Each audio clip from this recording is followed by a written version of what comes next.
오늘은 에스더 2강, 에스더 2장 내용을 함께 살펴보고 기도하도록 하겠습니다.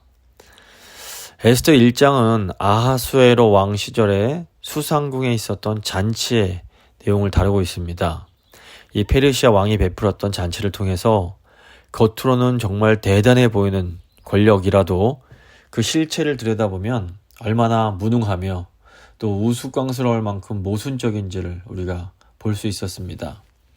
페르시아 왕은 당대 최고의 권력을 가진 권력자였습니다.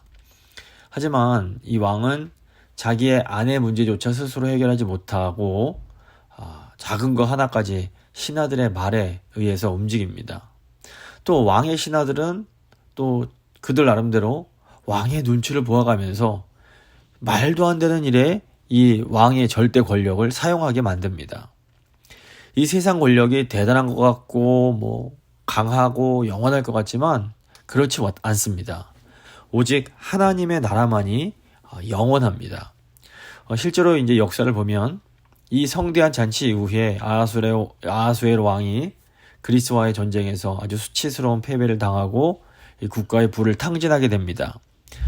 이 세상에서 영원한 나라는 존재하지 않습니다. 그래서 이 세상에 속한 것이나 이 세상의 것들의 미련을 가지면 그런 것들이 저 시간 속으로 역사 속으로 사라질 때 큰 허망함을 느낄 수밖에 없습니다. 이제 오늘 에스더 2장은 에스더가 이제 왕후로 즉위하는 내용입니다. 먼저 1절부터 4절 보시면 새 왕후를 이제 간택하자고 제안하는 내용이 나옵니다. 1절 보시면 그 후에 아하수에로 왕의 노가 그침에 와스디와 그가 행한 일과 그에 대해 내린 조서를 생각하거늘. 아하수에로 왕 3년에 와스디가 폐위되고 에스더가 이제 다시 왕후가 된 것은 그때부터 4년이 지난 아하수에로 왕 7년이었습니다. 그래서 이 4년의 공백 기간 동안에 이 아하수에로 왕이 그리스와의 전쟁을 위해서 원정을 떠났다가 그리스군에게 그 살라미스 해전과 플라타이아 평원에서의 참패를 당하고 다시 이제 돌아오게 됩니다. 그리고 이제 얼마 지나지 않아서 이 에스더를 왕으로 맞이하게 된 겁니다.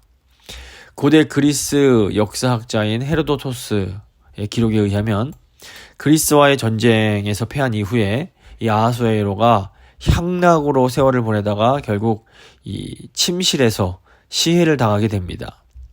일반 세계사적 관점에서는 이 시기에 이렇게 에스더가 왕후가 되는 일이 별로 중요한 사건이 아니었습니다. 하지만 하나님의 관점에서 보기에는 이 페르시아 전쟁의 승패보다도 이 에스더가 왕후가 되어서 이 하나님의 백성들을 구원하는 그 일이 훨씬 더 중요했던 겁니다. 하나님은 에스더를 통해서 유다인을 구원하심으로 이 하나님께서 하셨던 그 언약의 약속을 지키십니다. 그래서 에스더 이 선은 페르시아 전쟁과 같은 어떤 세계사적 사건이 아니라 그 후에 에스더가 아하수에로 왕의 그 왕후가 되는 과정에 이 초점을 맞추고 있습니다. 이게 우리한테 무슨 의미가 있을까요? 오늘날에도 세상에서 수없이 많은 일들이 계속해서 일어납니다. 정치적으로, 경제적으로 세계를 떠들썩하게 만드는 뉴스들이 이제 일어나고 있습니다. 일반 사적 관점으로는 우리 교회에서 일어나는 그런 일들, 이런 일들은 별로 중요해 보이지 않을 수 있습니다. 하지만 우리 하나님께는 그렇지 않다는 겁니다. 하나님 백성인 우리가 어떻게 하나님의 뜻을 행하며 살아가는지를 너무나 중요하게 지켜보고 계십니다. 아하수에로 왕은 그의 노가 그치자 와스디를 그리워하기 시작합니다. 노가 그친다라는 표현은 홍수가 점점 이렇게 가라앉는다와 같은 그런 단어입니다. 물이 수위가 점점 낮아지는 것처럼 화가 이렇게 가라앉게 되었음을 의미합니다. 왕이 이제 노가 가라앉으면서 자기가 와스디에게 했던 그런 일과 그 조서를 생각하게 됩니다. 근데 왕이 조서를 내린 것은 왕의 개인적인 판단이 아니었습니다. 왕이 결국 최종 승인을 했지만 이건 술김에 신하들의 부추김에 떠밀려서 했던 겁니다. 이런 상황들을 생각해보면 왕이 자신의 행동을 자책하기보다는 도리어 그런 결과를 유도했던 신하들에게 그 책임을 전가할 가능성이 매우 높았습니다. 더욱이 기분이 이렇게 올라갔다 내려갔다 하는 아하수에로 왕이었기 때문에 충분히 그럴 가능성이 있었습니다. 그런데 왕이 처음에 조서를 내릴 때에 조서를 변개할 수 없게 기록을 합니다. 그래서 결국 왕이 스스로 자신이 내린 조서에 꽉 묶이게 된 그런 셈이었던 겁니다. 이것은 인간의 판단이 얼마나 어리석을 수 있는지를 우리에게 보여줍니다. 최근에 일어나는 국제적 분쟁이나 이슈들을 보면 이 돈과 권력이 있는 사람들이 이 아하수에로 왕처럼 나중에 후회하게 될 그런 판단을 하는 것을 종종 보게 됩니다. 이 돈과 권력을 얻게 된다는 것은 나름 중요한 의미가 있습니다. 고대에는 왕가에서 태어나는 특별한 어떤 행운이 있거나 아니면 다른 사람들에게는 없는 특별한 어떤 실력이나 용기가 있어야 이런 돈과 권력을 얻을 수 있었습니다. 그런데 그럼에도 불구하고 이 돈과 권력이 사람을 지혜롭게 만들어주지는 못합니다. 돈과 권력은 많은 경우에 도리어 사람들의 눈을 멀게 만들고 사람들을 어리석게 만듭니다. 그래서 인간이 참으로 지혜롭게 될 수 있는 유일한 방법은 여호와 하나님을 경외하는 것밖에 없습니다. 그래서 왕의 심기가 불편하다라는 것을 지금 눈치챈 신하들이 왕에게 새로운 제안을 하게 됩니다. 2절 보시면 왕의 측근 신하들이 아뢰되 왕은 왕을 위하여 아리따운 처녀들을 구하게 하시되 전국 각 지방의 관리를 명령하여 아리따운 처녀를 다 도성 수산으로 모아 후궁으로 들여 궁녀를 주관하는 넷이 해계의 손에 맡겨 그 몸을 정결하게 하는 물품을 주게 하시고 왕의 눈에 아름다운 처녀를 와스디 대신 왕후로 삼으소서 하니 왕이 그 말을 좋게 여겨 그대로 행하니라. 2절에서 4절에 지금 아리따운 처녀란 말이 두 번이 나오고 4절 보시면 왕의 눈에 아름다운 처녀라는 말이 나옵니다.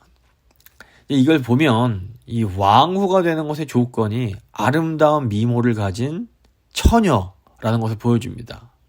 그러니까 페르시아 왕의 왕후는 그저 이 아름다운 미모로 왕을 기쁘게 해주는 그런 존재에 불과했던 겁니다.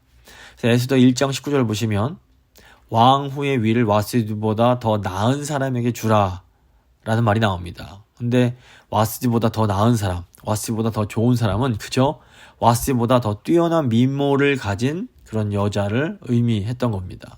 그래서 왕이 찾는 왕후는 왕이 언제라도 그 미모를 자랑하고 싶을 때 절대 순종에서 나오는 전시용 가치가 있는 그런 여인이었던 겁니다. 근데 아하수에로 왕이 1장에서는 와스디를 폐위시키라는 신하들의 말을 좋게 여겨서 그 말을 듣고 따릅니다. 그리고 지금은 또다시 더 아름다운 왕후를 얻으라는 이 말을 또 좋게 여기고 그 말을 듣습니다. 페르시아의 왕은 아하수에로였지만 실제로 이 거대한 제국의 정책을 좌지우지하게 만드는 자들이 그 주변에 이 신하들이었던 겁니다. 이런 왕의 모습을 보면 나중에 하만과 같은 자들이 유대인을 말살하려고 하는 정책을 이렇게 꾸밀 때 왕이 왜 그렇게 쉽게 그 말에 휘둘리는지를 우리가 이해할 수가 있습니다. 역사를 보면 많은 나라의 최고 권력자들이 그 주위의 나쁜 측근들 때문에 악한 정책을 실시하고 결국에는 몰락하는 그런 경우가 많습니다. 한국의 대통령들도 측근을 잘못 둬서 굉장히 큰 어려움을 겪곤 합니다. 그렇기 때문에 교회는 지도자들을 위해서 기도해야 할 책임이 있습니다. 디모데전서 2장 1절 2절 보시면 그러므로 내가 첫째로 권하노니 모든 사람을 위하여 간구와 기도와 도구와 감사를 하되 임금들 즉 왕들과 오늘날로 하면 대통령들과 높은 지위에 있는 모든 사람을 위하여 하라. 이는 우리가 모든 경건과 단정함과 고요하고 평안한 생활을 하려 함이라. 교회인 우리가 세속적인 지도자들을 위해서 기도해야 하는 것은 우리가 경건하고 품위 있게 조용하고 평화로운 생활을 하기 위함입니다. 그래서 우리가 이 정치 지도자, 경제 지도자들을 위해서 기도하는 일을 게을리해서는 안 됩니다. 5절에서 이제 11절 보시면 이제 에스더가 수상궁에 오는 내용이 나옵니다. 드디어 이제 에스더서의 주인공인 모르드게와 에스더가 나옵니다. 5절 보시면 도성 수산에 한 유다인이 있으니 이름은 모르드게라. 그는 베냐민 자손이니 기스의 증손이요 시므이의 손자요 야일의 아들이라. 에스더서는 포로로 잡혀갔다가 흩어져서 이방 땅에서 살아가는 이 유다인들에 대한 이야기입니다. 그래서 모르드게를 소개할 때에 한 유다인이 있으니 라고 하면서 모르드게가 유다인이라는 것을 가장 먼저 말을 합니다. 모르드게는 특별히 베냐민 지파 기스의 후손이었습니다. 그런데 사울 왕의 아버지 이름도 기스였습니다. 시기상 보면 이 두 사람이 같은 사람일 수는 없겠지만 모르드게가 사울 왕과 같은 베냐민 지파 출신이라는 것이 굉장히 중요한 의미가 있습니다. 이제 훗날 이 모르드게를 비롯한 모든 유대인들을 멸절시키려고 하는 하만이란 인간이 바로 아각 사람이었습니다. 아각은 사무엘상 15장에 나오는 아말렉 왕의 이름입니다. 그러니까 사울 왕이 아각을 죽이라는 하나님 말씀에 순종하지 않아서 결국 왕의 자리에서 이렇게 물러나게 됩니다. 그런데 이 아각의 후손이 오랜 시간 후에 또다시 하나님 백성들을 이제 몰살하려고 하고 있는 겁니다. 하나님 말씀에 순종하지 않으면 결국 후대까지 이런 어떤 죄와 악의 영향이 미치게 됩니다. 그래서 우리는 믿음으로 지금 내가 가진 죄는 나에 대해서 끊어버리겠다, 이런 결심이 필요합니다. 이게 자칫 잘못하면 학습에 의해서라도 우리 이제 자녀에 대해서 이어지고 그러니까 부모님의 연약함이 자녀 세대에 이어지고 또 그 자녀 세대에 이어지는 이런 악순환의 고리를 믿음으로 끊어낼 필요가 있는 겁니다. 6절을 보시면 전에 바벨론 왕 느부갓네살이 예루살렘에서 유다 왕 여고냐와 백성을 사로잡아 갈 때에 모르드게도 함께 사로잡혔더라. 바벨론 왕 느부갓네살이 유다 왕 여고냐와 백성을 이제 잡아올 때가 주전 597년입니다. 그러니까 바벨론이 남유다를 세 차례에 걸쳐서 공격을 하고 세 번째 공격에서 이제 완전히 유다가 망하게 되는데, 이제 이 여고냐가 잡혀올 때는 이제 2차 침략됩니다. 근데 이제 에스더가 왕후가 된 것이 주전 483년이니까 이 여고냐가 잡혀올 때는 이때부터 114년 전이었습니다. 그러니까 모르드게의 조상들이 114년 전에 이 바벨론 지역으로 잡혀와서 그곳에 정착을 했던 겁니다. 그리고 이제 그곳에서 100년이 넘는 시간 동안 아주 그냥 그 사회적 소수자로 언제라도 이 불이익을 당할 수 있는 그런 소수 민족으로 그곳에서 살아야 했던 겁니다. 7절 보시면 그의 삼촌의 딸 하닷사 곧 에스더는 부모가 없었으나 용모가 곱고 아리따운 처녀라. 그의 부모가 죽은 후에 모르드게가 자기 딸같이 양육하더라. 에스더는 모르드게의 사촌 누이 동생이었습니다. 모르드게는 에스더의 부모가 죽은 후에 이 에스더를 딸같이 여기고 이 보호자 역할을 해주었습니다. 에스더의 유다 이름이 이제 하닷사인데, 이거는 향기를 풍기는 상록, 그러니까 항상 푸르른 그 관목인 도금향이라는 의미가 있습니다. 근데 이제 이 하닷사라는 이름은 여기서 딱 한 번 나오고 더 이상 에스더서에 나오지 않습니다. 아마도 에스더가 왕후가 된 이후로는 이 하닷사라는 이름으로는 불리지 않았기 때문일 겁니다. 근데 에스더가 가진 이 두 개의 이름, 하닷사와 에스더라는 이름은 에스더가 처해 있는 두 세계를 반영한다고 볼 수 있습니다. 한편으로 에스더는 유대인이었습니다. 어린 시절 에스더는 이 유대인 집안에서 하닷사라고 불리면서 자라났을 겁니다. 그래서 에스더 한편에는 하나님 백성 유대인으로서의 정체성이 있습니다.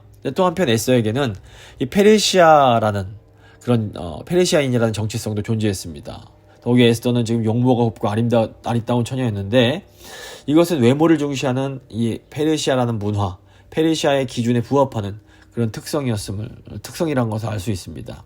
그러니까 두 이름을 가진, 두 개의 정체성을 가진 에스더는 이 페르시아 왕국에 들어간 후에는 이 유다인의 정체, 유다인으로서의 신분을 철저히 숨긴 채 페르시아 사람 에스더로 살아가야 했던 겁니다.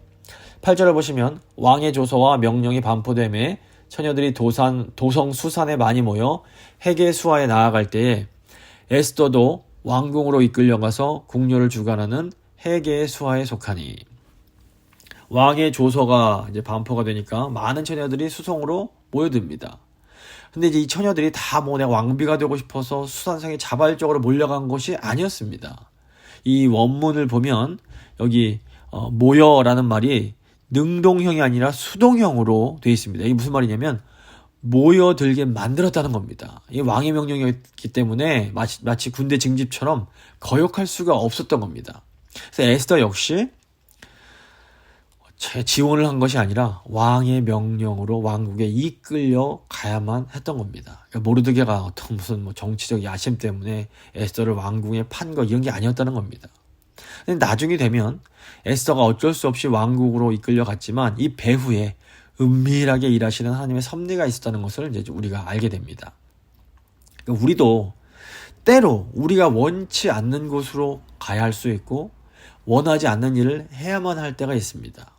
이 당장에는 이해할 수가 없고 도대체 왜 하나님께서 우리에게 이렇게 하게 하시는가 이런 생각이 들 수가 있습니다. 하지만 이런 때에도 하나님께서 이 모든 상황 속에서 우리를 위해서 일하고 계심을 우리가 기억해야 됩니다. 9절을 보시면 헤게가 이 처녀를 좋게 보고 은혜를 베풀어 몸을 정결케 한 물품과 일용품을 곧 주며 또 왕궁에서 의뢰해주는 7 궁녀를 주고 에스더와 그 궁녀들을 후궁 아름다운 처소로 옮기더라. 헤게가 이 처녀를 좋게 보고 은혜를 베풀었다라는 내용은 사실 이제 원문을 보면 에스더가 헤게를 즐겁게 해서 은혜를 얻었다라는 그런 의미입니다.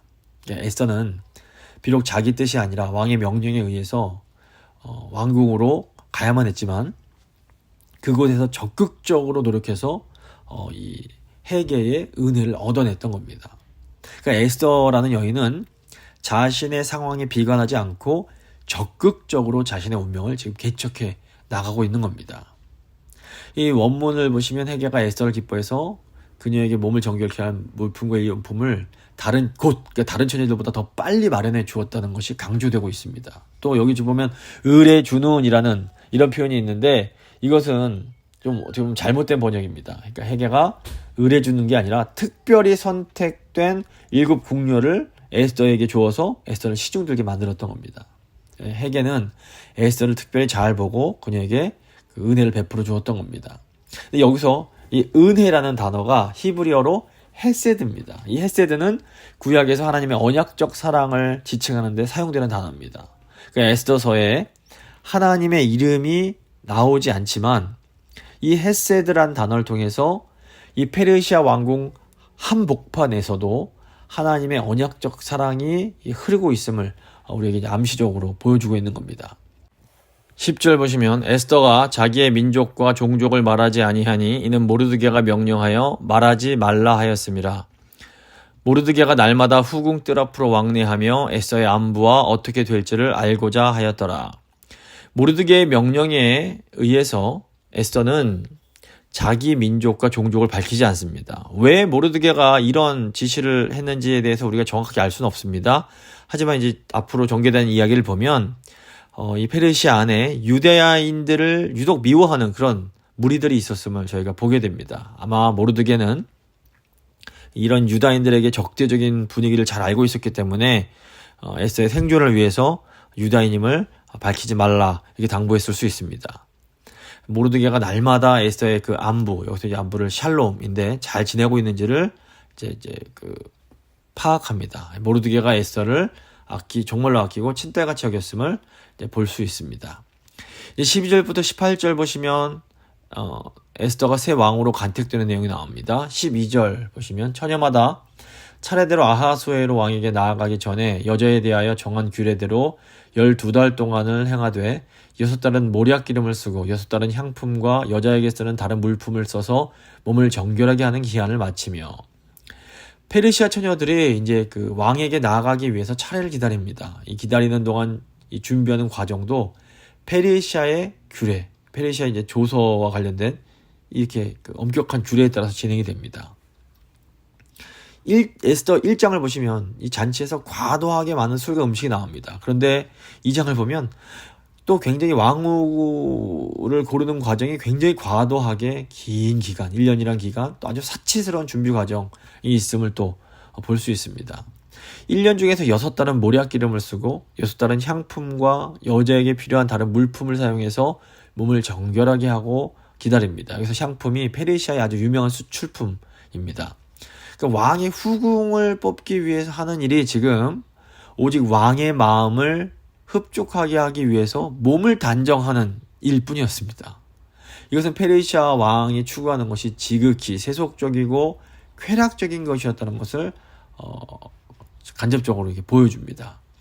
13절 14절을 보시면 처녀가 왕에게 나아갈 때에는 그가 구하는 것을 다 주어 후궁에서 왕궁으로 가지고 가게 하고 저녁이면 갔다가 아침에는 둘째 후궁으로 돌아와서 비빈을 주관하는 넷이 사하스가스의 수하에 속하고 왕이 그를 기뻐하여 그의 이름을 부르지 아니하면 다시 왕에게 나아가지 못하더라. 처녀들이 자기 차례를 기다렸다가 왕에게 나아갈 때 그 구하는 것을 다 얻어서 왕궁으로 갑니다. 저녁이면 이제 갔다가 왕을 맞이하고 아침엔 다시 이제 후궁이 되어서 돌아오는데 왕궁에 다녀오면 이제 헤게가 아닌 다른 넷이 이제 후궁을 관리하는 사하스가스의 이제 수하로 들어가게 됐습니다. 지금 여기서 12절부터 14절까지 나아간다라는 표현이 4번이 나오는데 본래적 의미는 들어간다라는 의미입니다. 사실상 성상납을 의미했습니다. 이 처녀들의 삶은 마치 하루살이와 같았습니다. 이 하룻밤을 왕과 지내기 위해서 1년 동안 준비하고 왕궁으로 들어갑니다. 그리고 왕이 그녀들의 이름을 불러주지 않으면 이 여인들은 영원히 처부로서 거의 과부 신사나 다름없이 평생을 살아야 했던 겁니다. 그러니까 이 여인들은 이름 없는 신세로 단지 순서를 기다리는 숫자에 불과했던 겁니다. 페르시아 왕궁에서는 이 여자들만 이렇게 취급된 것이 아니었습니다. 이 헤로도토스의 기록에 의하면 매년 500명의 소년들이 왕궁으로 끌려가서 내시가 되었다라고 합니다. 페르시아 왕국에서 즉 여자 남자 가릴 것 없이 그 인권이 철저하게 말살되고 어떻게 보면 단지 소유물이요 그냥 사유 재산에 이제 불과했던 겁니다. 안타깝고 슬프지만 사실상 이것이 이제 그 고대 세상 나라의 특징이었습니다. 사무엘상 8장에서 이스라엘 백성들이 사무엘 선지자에게 와서 우리도 세상 나라와 같은 이웃 나라와 같은 왕을 달라 이렇게 요구합니다. 이때 하나님께서 사무엘을 통해서 세상 나라의 왕들이 백성들에게 얼마나 못되고 나쁘게 대하는지를 다 알려주십니다. 하지만 어리석은 백성들은 그래도 우리에게 왕을 달라 이렇게 고집을 합니다. 그 결과는 결국 이렇게 이 세상 나라의 그 왕의 이 통치를 받으면서 포로로 잡혀서 살게 됐던 것입니다.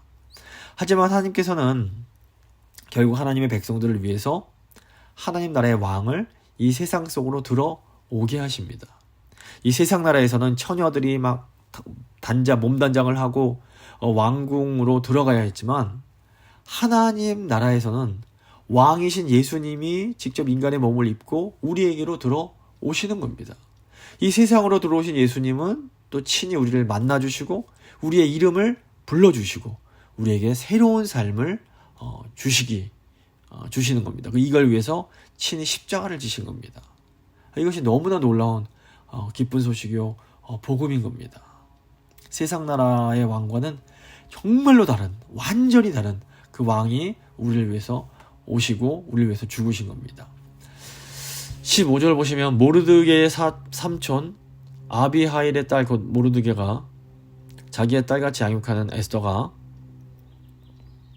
차례대로 왕에게 나아갈 때에 궁녀를 주관하는 넷이 헤게가 정한 것 외에는 다른 것을 구하지 아니하였으나 모든 보는 자에게 사랑을 받더라. 이름이 불리지 않으면 왕에게 나아가지 못한다는 말이 있은 후에 이제 에스더가 나옵니다. 에스더는 아비하일의 딸이며 모르드게가 딸같이 양육하는 이제 여인이었습니다. 그리고 당당히 이름을 가진 여인이었습니다.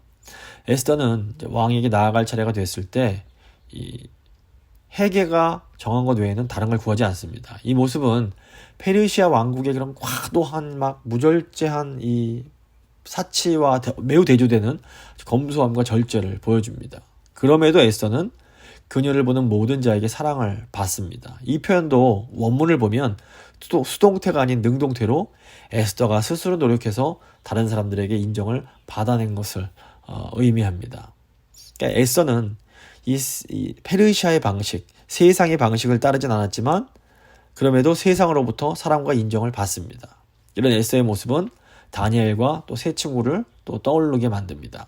그러니까 하나님 백성들이 이 하나님께 적대적인 이 세상 가운데서 살아갈 때에 세상 방식을 따르지 않으면서도 정말 성실하고 최선을 다해서 열심히 살아감으로 세상의 인정을 받는 그런 삶을 살 수가 있는 겁니다. 16절 보시면 아하수에로 왕의 제7년 10월 곧 데벳월에 에스더가 왕궁에 인도되어 들어가서 왕 앞에 나가니 아하수에로 왕 7년 10월 곧 데벳월에 에스더가 이제 왕궁으로 인도되어 들어갑니다. 이 데벳월은 현재 12월과 1월 사이에 즉 한겨울에 해당합니다. 에스더가 이끌려 들어간 왕궁은 왕후 와스디가 부녀들을 위해서 잔치를 베풀었던 왕궁과 같은 단어입니다. 이 원래는 다른 여성들이 들어갔던 왕궁과 조금 다른 단어를 씁니다. 그걸 통해서 에스더가 이 와스디의 자리를 차지하게 될 거라는 암시를 이제 주게 되는 겁니다. 17절을 보시면 왕이 모든 여자보다 에스더를 더 사랑하므로 그가 모든 처녀보다 왕 앞에 더 은총을 얻은지라 왕이 그의 머리에 관을 씌우고 와스디를 대신하여 왕후로 삼은 후에 왕이 모든 여자보다 에스더를 더 사랑함으로 라고 할 때 이 사랑한다는 말에는 에스더가 이 왕의 성적인 욕구를 더 잘 충족시켜 주었다라는 그런 의미가 포함이 되어 있습니다. 그러니까 에스더는 분명히 왕을 만족시킬 만한 육체적인 매력이 있던 여인입니다. 그런데 그것이 전부가 아닙니다. 에스더는 모든 처녀보다 왕 앞에 더 은총을 얻었습니다. 여기서 은총이라는 단어가 원문을 보면 사랑과 은혜, 헨과 그 헤세드라는 단어로 되어 있습니다. 그래서 이제 사랑은 아까 15절에서 모든 사람에게서 얻은 그런 인정과 사랑과 같은 단어이고 은혜는 하나님의 언약적인 은혜인 헤세드를 의미합니다. 그러니까 에스더에게는 다른 여성들에게는 없는 무언가 특별한 것이 있었던 겁니다. 그러니까 왕이 에스더를 왕으로 맞은 것은 뭐 에스더가 육체적 욕구를 채워주는 그 이상의 무언가가 있음을 알고 느꼈기 때문입니다. 그러니까 에스더가 헤게의 정한 것 외에는 다른 것을 구하지 않았다. 이제 이 표현을 보면 에스더가 왕후가 되는 일에 막 그렇게 목을 메고 연연하지 않았음을 보여줍니다. 그러니까 에스더는 다른 여인들처럼 왕후가 되는 것에 자기의 모든 걸 걸고 어떤 술수나 특별한 기교를 부리려고 하지 않았던 겁니다. 물론 에스더가 주어진 상황 속에서 최선을 다해서 노력을 해서 다른 사람들의 사랑과 또 결국에는 왕의 사랑과 은혜를 얻어냅니다. 그러니까 에스더는 단순한 어떤 성적 놀이개가 아니라 그냥 그녀의 품격과 인격으로 왕후의 자격을 얻게 된 겁니다. 그리고 이 모든 것 뒤에는 보이지 않는 하나님의 이제 섭리가 있었다고 볼 수 있습니다. 그러니까 에스더는 하나님 백성들의 그 삶의 매력이 무엇인지를 우리에게 잘 보여줍니다. 하나님 백성들은 이 세상에서 최선을 다해서 지혜롭게 살아갑니다. 하지만 하나님의 백성들은 이 세상 사람들처럼 자기가 원하는 걸 얻기 위해 어떤 인간적인 술수나 기교 같은 그런 인간적인 방법을 사용하지 않습니다. 또 이 세상 사람들처럼 막 탐욕스럽게 막 원하는 것을 막 극성스럽게 막 가지려고 하는 그런 모습도 보여주지 않습니다. 그러니까 지혜로운 삶과 술수나 기교를 부리는 삶은 완전히 다릅니다. 지혜로운 삶은 하나님을 인정하고 하나님을 경외하는 가운데 성실하게 주어진 일에 최선을 다하는 그런 삶입니다. 하지만 술수나 기교를 부리는 삶은 하나님을 인정하지 못하고 인간적으로 무언가를 얻어내려고 애쓰는 삶입니다. 그러니까 하나님을 인정하는 사람은 모든 것을 하나님께 맡기기 때문에 어떤 일의 결과 때문에 막 그 삶이 흔들흔들되지 않습니다. 물론 실망을 할 수 있겠지만 내가 원하는 대로 되지 않았다고 막 그것 때문에 막 낙심하고 막 그렇게 되는 건 아닌 겁니다. 하지만 스스로 힘으로 내가 원하는 것을 이렇게 얻고자 하는 것을 막 욕심내는 사람은 자신이 원하는 결과를 얻지 못하면 크게 좌절하고 절망할 수밖에 없습니다. 그래서 하나님은 하나님을 경외하는 사람과 함께 하시며 그 뒤에서 놀라운 방법으로 그 사람을 통해 하나님의 일들을 행해 나아가십니다.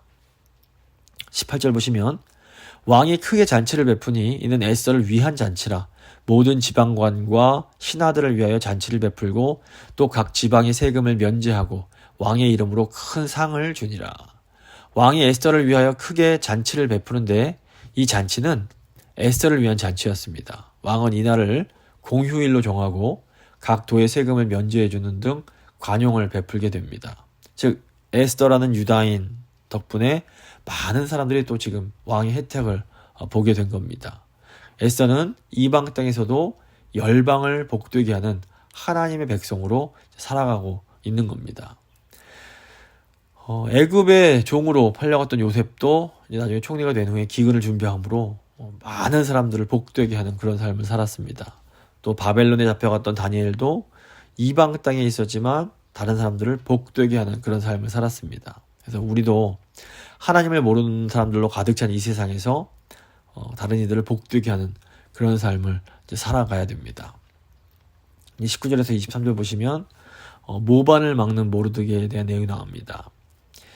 19절입니다. 처녀들을 다시 모을 때에는 모르드게가 대궐 문에 앉았더라. 에스더는 모르드게가 명령한 대로 그 종족과 민족을 말하지 아니하니 그가 모르드게의 명령을 양육받을 때와 같이 따름이더라. 왕후를 맞이한 왕이 왜 또다시 지금 처녀를 모으고 있는 걸까요? 여기에 대한 굉장히 다양한 해석들이 있습니다. 근데 이제 아주 단순하게 이걸 이 본문을 해석하면 왕이 지금 왕후를 얻은 후에도 또 첩들을 포기하지 않고 계속해서 불러들였다라고 볼 수 있습니다. 에스더 1장 보시면 이 왕이 원래 어떤 정해진 한계가 있는데 그 한계를 넘어서 술을 막 마시게 합니다. 마찬가지로 지금 어떤 처녀들도 한계를 두지 않고 계속해서 왕에게 이제 제공되게 되는 것으로 볼 수 있습니다. 그래서 에스더 4장을 보시면 왕이 한 달 동안이나 에스더를 부르지 않았다라는 내용이 나오고 있는데 왜 왕이 에스더를 부르지 않았는지 그 이유가 이제 여기서 설명이 됩니다. 계속 첩들을 불러들이니까 왕후를 차릴 필요가 없었던 겁니다. 이것이 사실 그냥 타락한 페르시아 왕의 적나라한 모습이었던 겁니다. 근데 왕이 새롭게 처녀들을 모을 때 모르드게가 대궐 문에 앉았다라는 표현이 나옵니다. 이것은 모르드게가 왕국에서 일할 수 있는 어떤 공직을 얻었음을 의미합니다. 이 직함은 나와 있지 않지만 이제 이 직함은 모르드게가 계속해서 왕궁에 있는 에스더를 만날 수 있는 그런 기회를 주었던 것 같습니다. 왕후가 된 에스더는 이제 모르드게가 가르쳤던 것처럼 자신이 유다 민족 출신이라는 것을 말하지 않고 지냅니다. 이것은 에스더가 왕후가 되었지만 여전히 모르드게의 그런 가르침 아래, 모르드게의 영향력 아래에 있음을 이제 우리에게 보여줍니다.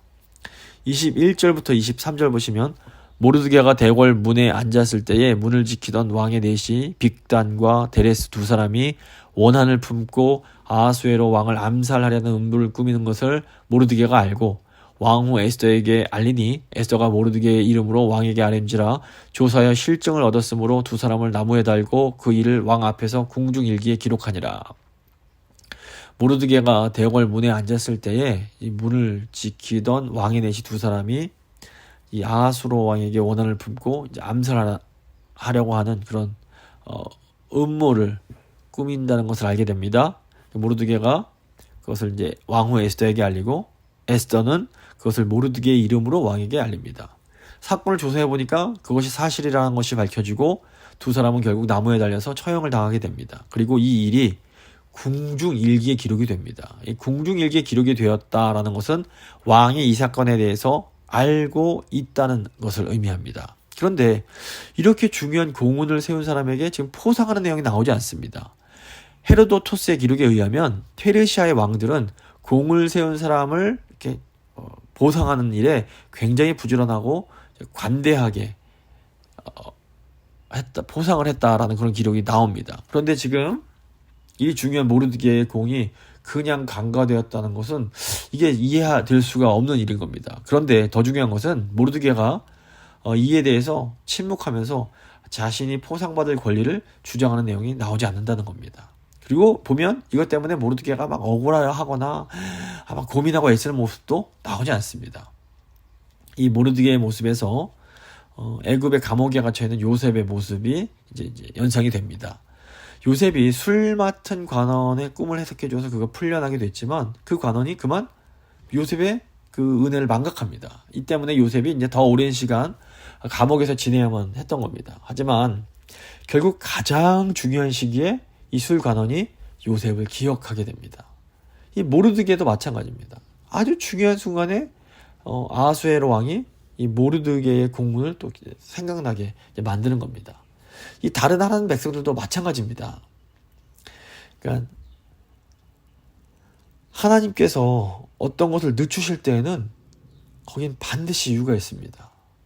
때가 되면 하나님은 반드시 우리가 주님을 위해서 했던 그런 선한 일들에 대해서 보상을 해주십니다. 그렇기 때문에 우리는 주님을 위해서 행한 선한 일들을 하다가 낙심해서는 안 되는 겁니다. 말씀을 마무리 지어 보겠습니다. 이 모르드게와 에스더는 페르시아 제국 속에서 디아스포라로 살아가는 유다인들의 삶을 잘 보여줍니다. 이들은 왕의 말에 복종할 수밖에 없는 그런 자유롭지 못한 상황에 놓여져 있었습니다. 그리고 이들의 삶은 지극히 불안정하고 예측할 수가 없었습니다. 어떤 면에서 보면 이 시대를 살아가는 그리스도인들의 삶은 이때보다는 훨씬 더 좋아 보입니다. 하지만 우리도 하나님을 거부하는 사람들로 가득한 지극히 불완전한 세상에서 살고 있다는 것에서는 이 모르드게와 에스더의 상황과 비슷한 부분이 분명히 존재합니다. 지금 여기저기서 전쟁이 일어나고 물가는 치솟고 있고 아주 질병에 어떻게 될지 아무것도 알 수 없는 그런 상황에 저희가 놓여져 있습니다. 이렇게 불안정하고 흔들리는 세상에서 우리가 의지할 수 있는 분은 예수님밖에 없음을 우리가 잘 기억해야 됩니다. 근데 그럼에도 이 모르드게와 에스더는 자신에게 주어진 상황 속에서 최선을 다해서 살아갑니다. 에스더는 왕궁에 갔을 때에 능동적이며 적극적으로 행동해서 주위 사람들에게 사랑을 받고 은혜를 얻습니다. 또 애굽으로 팔려간 요셉도 주어진 상황 속에서 성실하게 함으로 하나님의 함께함을 경험하며 주위 사람들에게 은혜를 얻습니다. 우리 그리스도인들은 상황의 어려움을 핑계대는 것이 아니라 주어진 상황 속에서도 최선을 다하는 그런 삶을 살아가야 합니다. 맡은 자들에게 구할 것은 충성임을 기억해야 됩니다. 마지막으로 우리는 또 보이지 않는 곳에서 역사하시는 하나님의 손길을 신뢰해야 됩니다. 그 에스더 입장에서 보면 왕궁으로 이렇게 들어가게 된 것이 당장에는 무엇을 의미하는지 알기 힘들었을 겁니다. 그저 그냥 운명적으로 아무 선택권 없이 그녀에게 그 상황이 주어졌던 겁니다. 하지만 에스더가 왕국에 가게 된 것은 놀라운 하나님의 계획이었습니다. 우리 삶 속에서도 도대체 이것이 하나님 뜻인지 알 수 없는 그런 일들이 일어납니다. 이때 우리에게 필요한 것이 신실하신 하나님을 온전히 신뢰하는 겁니다.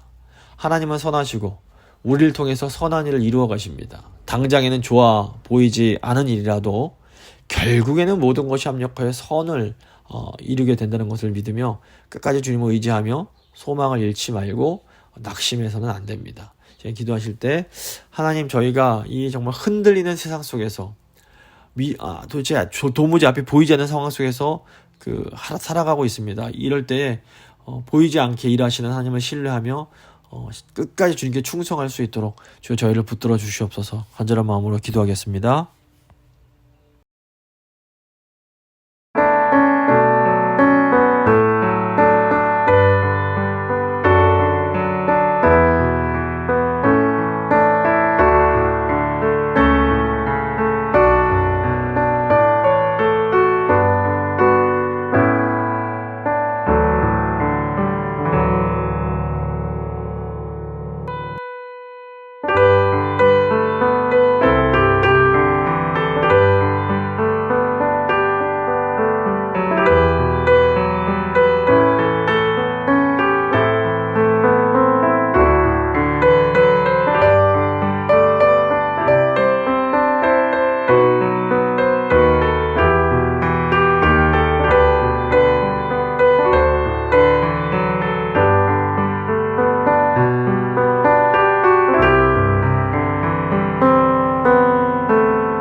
살아계신 하나님, 감사를 드립니다. 오늘 에스더 말씀을 통해서 하나님께서 보이지 않게 우리 뒤에서 역사하고 계심을 다시 한번 깨닫습니다. 주님, 이 세상의 왕들, 세상의 권력자들은 모든 것을 다 갖고 자기들이 가장 지혜롭고 힘이 있는 것처럼 의시되지만 사실은 지금 그들은 하나님 앞에 아주 작은 인간에 불과합니다. 주님, 저희가 이 세상을 두려워하지 않게 도와주시고 저희가 비록 이해할 수 없는 상황 속에서라도 신실하신 하나님, 선하신 하나님을 온전히 신뢰하며 주님만 바라보며 살아갈 수 있도록 주여 저희의 믿음을 붙들어 주시옵소서. 마음 가운데 불안과 어려움을 겪는 성도들이 계시다면 하나님께서 그 성도님들의 마음을 붙들어 주시고 위로하시고 새 힘을 더해 주시기를 간절히 소망합니다. 또 육신적으로 어려움을 겪고 있는 성도님들 하나님 긍휼히 여기시고 아버지 속히 회복시켜 주시옵소서. 경제적인 어려움이 있는, 관계적인 어려움이 있는 성도들 주님 인내를 갖게 하시고 하나님을 온전히 신뢰하며 나아갈 수 있도록 주여 함께하여 주시옵소서. 감사드리며 귀하신 우리 주 예수 그리스도의 이름으로 기도드립니다. 아멘.